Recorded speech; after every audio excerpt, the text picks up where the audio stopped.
गुरुर्ब्रह्मा गुरुर्विष्णू गुरुर्देवो महेश्वरा गुरुर्साक्षात् परब्रह्म तस्मै श्रीगुरुवे नमः.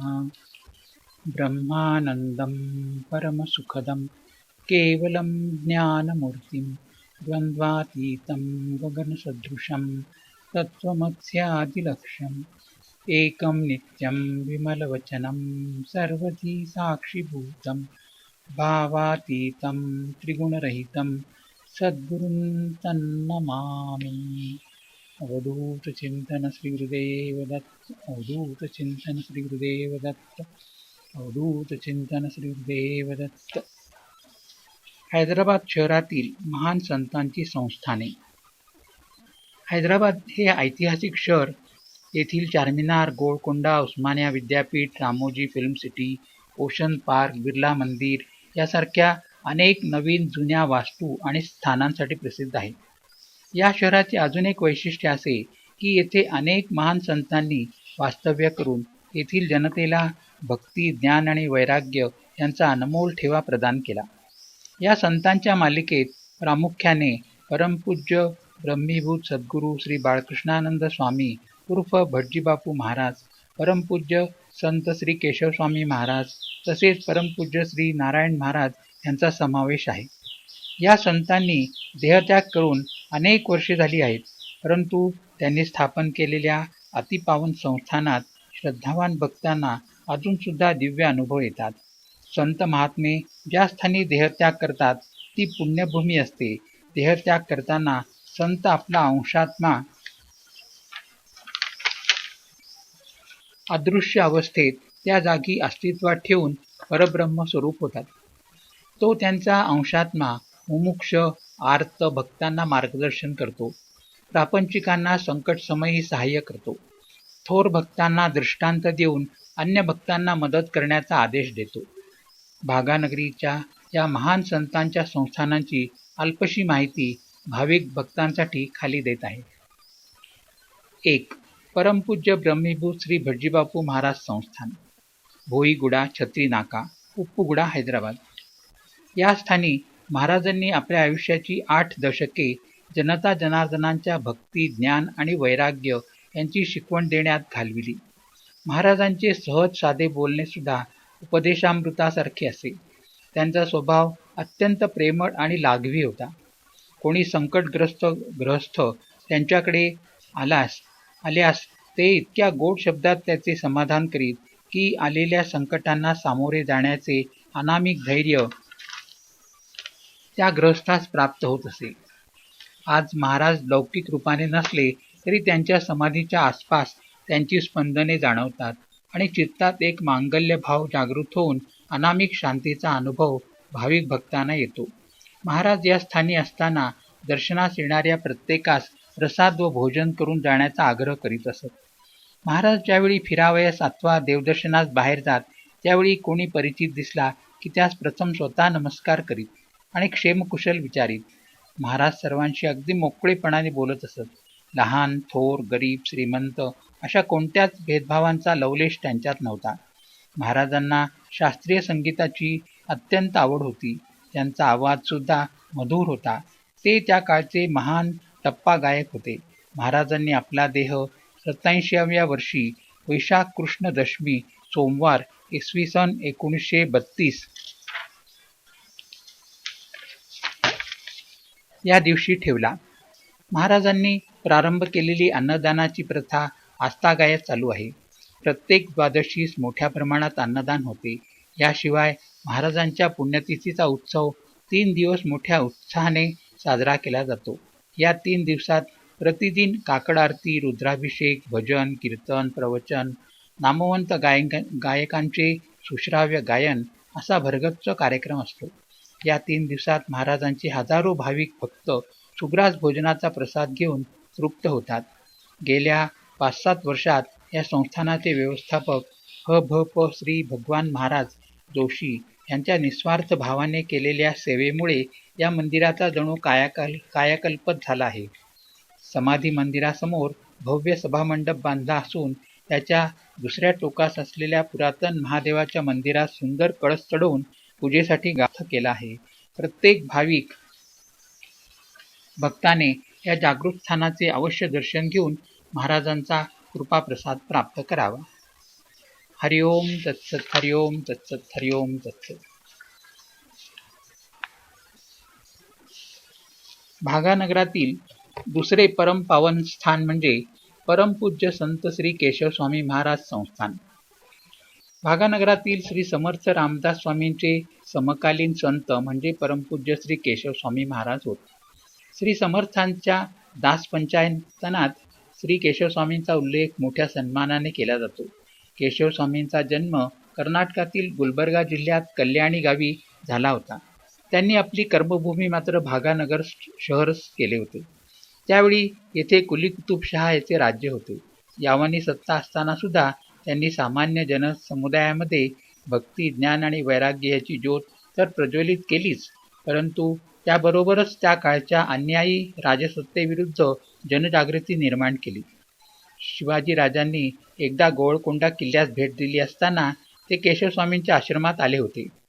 त्यांनी स्वामींचे मंत्रमुग्ध करणारे कीर्तन ऐकले होते. यावनी सत्तेच्या राज्यात वास्तव्य करीत असताना सुद्धा स्वामींनी केलेल्या कार्याची शिवाजी महाराजांनी तोंड भरून स्तुती केली होती. एकदा केशवस्वामी श्री समर्थांच्या प्रेमळ आग्रहामुळे सज्जनगडावर गेले होते.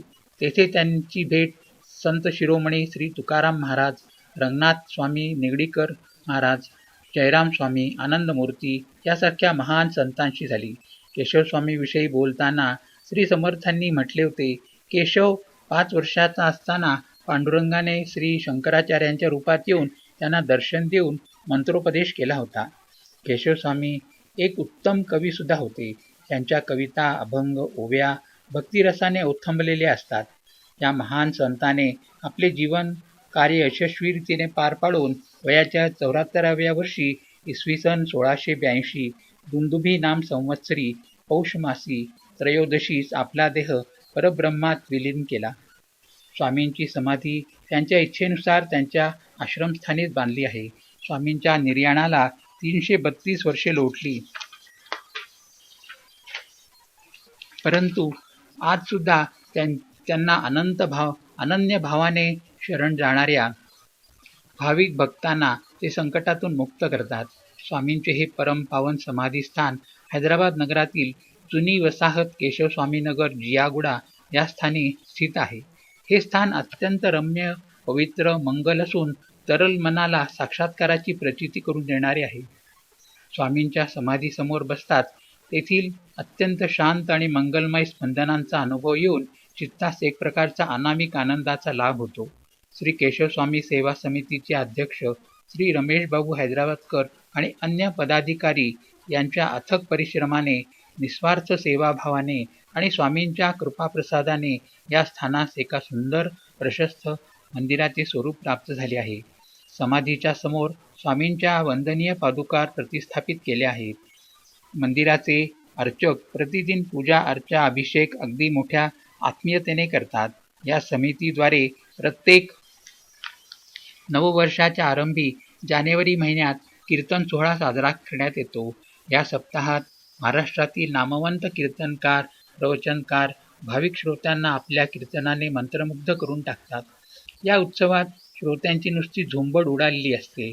स्वामींच्या पुण्यतिथीचा उत्सव समाधीस्थानी मोठ्या उत्साहाने साजरा केला जातो. या प्रसंगी भरपूर अन्नदान सुद्धा होते. प्रत्येकाने या अतिपावन स्थळाचे दर्शन घेऊन स्वामींचा कृपाप्रसादाचा लाभ अवश्य घ्यावा. हरिओम तत्सत, हरिओम तत्सत, हरिओम तत्सत. भागानगरातील तिसरे अतिपावन असे स्थान म्हणजे महान संत श्री नारायण महाराज यांचा मठ. संत महात्मे ज्या घराण्यात जन्मास येतात त्या घराण्यातील अनेक पिढ्यांनी ईश्वरभक्ती, सात्विक वृत्ती आणि आचारसंपन्न जीवन व्यतीत करून पुण्यसंचय केलेला असतो. संत सद्गुरू श्री नारायण महाराजांच्या बाबतीत सुद्धा असेच घडले. महाराजांचे आजोबा श्री लक्ष्मणराव पांडव एक सच्शील, अत्यंत सात्विक वृत्तीचे ईश्वरभक्त आणि आचारसंपन्न ग्रस्त होते. महाराजांचे पिता श्री केशवराव पांडव पित्याप्रमाणेच ईश्वरनिष्ठ अत्यंत शुद्ध मनोवृत्तीचे धर्मपरायण सद्ग्रस्त होते.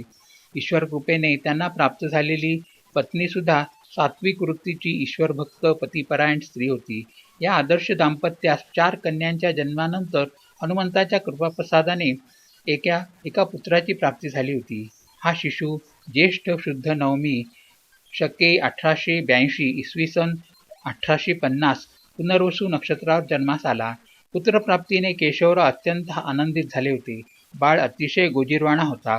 भव्य कपाळ, धनुषाकृती भुवया, त्याखाली अत्यंत आकर्षक पाणीदार नेत्रद्वय, सरळ नासिका, गुलाबी ओठ, नाजूक जीवनी आणि या गोड स्वरूपात साजेस असा आकर्षक वर्ण. बाळाचे नाव नारायण असे ठेवले होते. बालक नारायणास मातृसुखाचा लाभ मात्र अधिक काळ लाभला नाही. माता कृष्णाबाईंनी लवकरच इहलोकीची यात्रा संपविली. या घटनेनंतर लवकरच केशवराव आपल्या पुत्रासह उदगीर गावातून भागानगरी आले आणि येथेच राहिले. आता नारायण युवा अवस्थेस प्राप्त झाला होता. त्याने सज्जन गडावर जाऊन 6 वर्षापर्यंत अत्यंत कठोर तपस्या केली. त्यावेळी समर्थ रामदास स्वामी प्रकट झाले.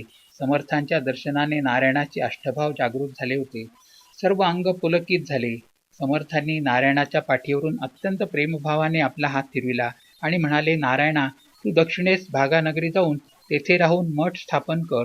श्रीराम नामाचा जय जयकार करून जनता जनार्दनात भक्ती पंथाचा विस्तार कर. तुला निश्चित यश प्राप्त होईल. भगवान श्रीराम तुझ्यावर प्रसन्न आहेत, असा आदेश देऊन समर्थ अंतर्धान पावले. या प्रसंगानंतर सर्व लोक नारायणास मोठ्या श्रद्धाभावाने नारायण महाराज या नावाने संबोधन करू लागले. श्री समर्थांच्या आदेशाचे पालन करून श्री नारायण महाराजांनी भागानगरातील प्रसिद्ध वास्तू चारमिनारपासून 1.5-2 मैलाच्या अंतरावर असलेल्या हुसेनिया आलम या बाजारपेठेत इसवी सन 1681 साली मठाची स्थापना केली. हाच सद्गुरू नारायण महाराज मठ या नावाने प्रसिद्ध आहे. श्री समर्थ भक्त परमपूज्य श्री अनंतराव रामदासी महाराज या भव्य मठाचे मठाध्यक्ष इसवी सन 1966 पासून आहेत. नारायण महाराजांचे सद्गुरू परमपूज्य श्री रामकृष्ण महाराज हे श्री अनंतराव महाराजांचे पणजोबा होत. या दिव्य परंपरेतील अध्यक्षांच्या उत्तम मार्गदर्शनाखाली आणि निस्वार्थ भावाने केलेल्या सेवा कार्याने हा मठ हैदराबाद नगरातील एक अतिपावन स्थान बनला आहे. येथे दैनंदिन भजन, पूजन, अर्चन याशिवाय अनेक उत्सव मोठ्या उत्साहाने साजरे केले जातात. यात प्रामुख्याने श्रीरामनवमी, श्री दत्त जयंती, श्री सद्गुरू श्री नारायण महाराजांची पुण्यतिथी, श्री समर्थ रामदास स्वामींची पुण्यतिथी यांचा समावेश आहे. या अतिपावन मठात प्रवेश करताच मन एका अनामिक सात्विक आनंदाने भरून जाते. महाराजांच्या समाधीसमोर ध्यानमग्न होऊन बसताच अपार शांतीचा अनुभव भाविक भक्तांना येतो. समाधीच्या वर स्थित असलेल्या श्रीराम मंदिराचे दर्शन घेताच चित्तवृत्ती अत्यंत प्रफुल्लित होतात. मठाचा हा परिसर अत्यंत रमणीय आहे. प्रत्येकाने या अतिपावन स्थानाचे दर्शन घेऊन कृतकृत्य व्हावे. हरिओम तत्सत, हरिओम तत्सत, हरिओम. भागानगरीतील चौथे स्थान म्हणजे केसरी हनुमान मंदिर. हैदराबाद नगरातील अजून एक जागृत स्थान म्हणजे जुन्या शहरातील केसरी हनुमान मंदिर. येथील हनुमंताची मूर्ती अत्यंत नयन मनोहारी आहे. मंदिरात प्रवेश करताच एका अनामिक आनंदाचा अनुभव भाविक भक्तांना येतो. मूर्तीचे दर्शन घेताच चित्तवृत्ती प्रफुल्लित होतात. श्रद्धाभावाने शरण जाऊन आर्तस्वरात प्रार्थना करणाऱ्या भाविक भक्तांना हनुमंताच्या कृपाप्रसादाने दिव्य अनुभव येतात. या मंदिराचे वैशिष्ट्य असे की श्री समर्थ रामदास स्वामींचे महान भक्त श्री भगवान श्रीधर स्वामी यांना याच मंदिरात हनुमंताचा साक्षात्कार झाला होता. अशा या दिव्य मंदिराचे प्रत्येकाने आर्जवून दर्शन घेऊन कृतकृत्य व्हावे. हरिओम तत्सत, हरिओम तत्सत, हरिओम तत्सत.